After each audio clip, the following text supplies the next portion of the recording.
Welcome back. All right, so let's go through some more news from around the hockey world from today. The Leafs at the top of the board, and this came out yesterday that Nick Robertson reportedly is not interested in re-signing with the Leafs and has requested a trade. Robertson's a talented forward with still some top six upside there, so we'll see what Toronto does. But the Wall extension became official today. It's a 3-year deal, $3.67 million per season. I believe Kevin Weeks broke that. And Yanni Hakanpää has joined the Toronto Maple Leafs 2-year deal worth $1.5 million per season. Hakanpää is a good third pairing defenseman. I think Toronto fans are going to like him. He's big, he's physical, and that's something that definitely they have needed. Maybe one of my biggest surprises today is Nils Lundqvist re-signing with Dallas. I would have thought with the way that the playoffs ended that Lundqvist wouldn't have wanted to sign with Dallas, but hey, he takes the challenge. 1-year extension with Dallas worth $1.25 million. He found himself scratched and playing 3-4 minutes at times. We'll see how things go this season for him, but he's staying in Dallas, which brings us to other players who are staying put. Corey Perry re-signs with the Edmonton Oilers, 1-year deal for $1.4 million, which means the Oilers are going to lose in the final next year again. So there you go.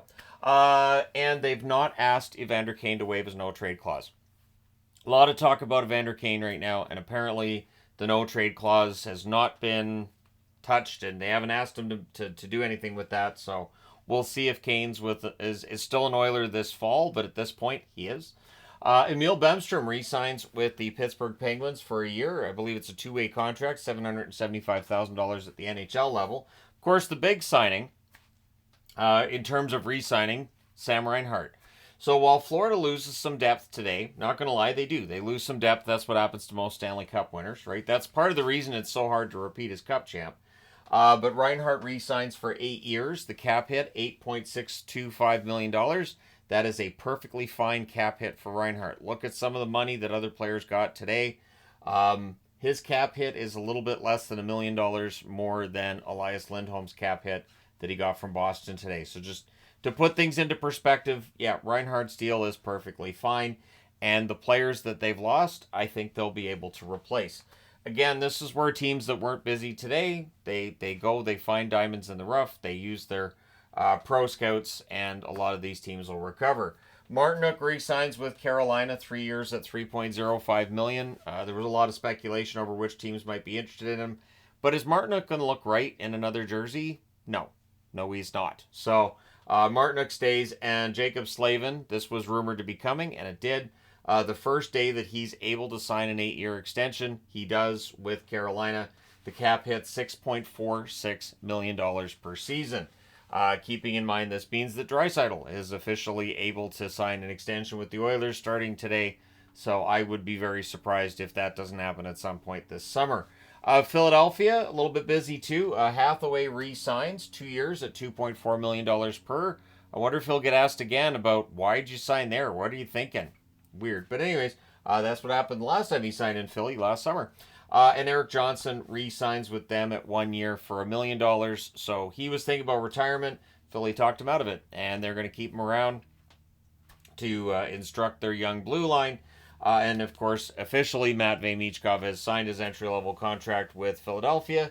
So here we go, Michkov, his career getting started.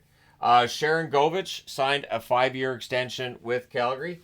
$5.75 million cap hit for Sharon Govich. Love his work ethic. I'm very happy to see that Sharon Govich is getting paid by the Flames. I think that contract, there's some risk to any long-term contract, of course, but I like Sharon Govich, and I don't mind the contract at all. The Ottawa Senators, there's been a lot of discussion of Shane Pinto. That came up a lot during the live stream today. Steve Staios, the presser today, saying that there has been no request from Shane Pinto for a trade. There's been no extension talks with Linus Ullmark either. Ullmark in the final year of his contract, and so we'll see what the Ottawa Senators do. Of course, Ottawa does have a track record of picking up guys on the final year of their contracts. We'll see if it goes better for them this year than it has in previous seasons.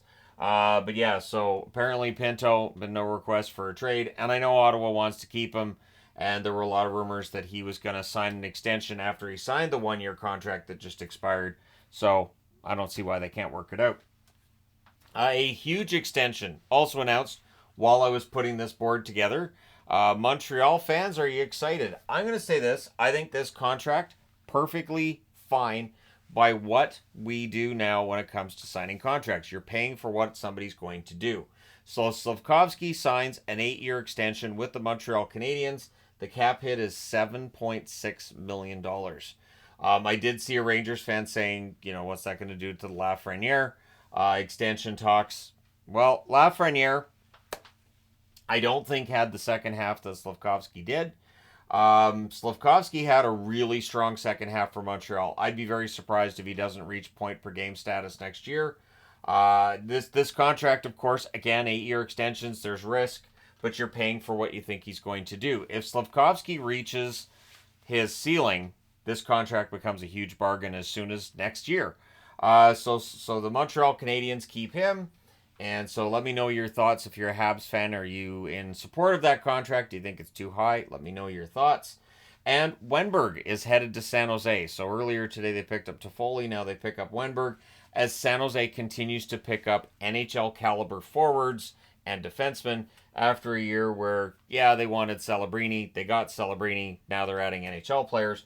Wenberg gets a 2-year contract for San Jose. The cap hit, $5 million.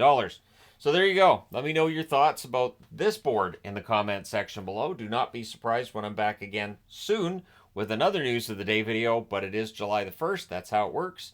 So again, happy Canada Day to all.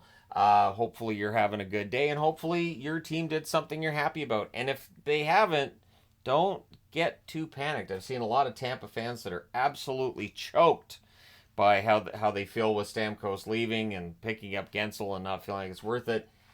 Just give it some time and see how things work next season. Because, again, I understand the upset over losing Stamkos, but could have been a pricey keep for Tampa Bay. And we don't know what Julien Brisebois' plan is for next season as of yet. So, let me know your thoughts in the comment section below as always. Don't forget to hit like and subscribe if you have not done so already. Thank you guys so much for all your support. I will talk to you again soon.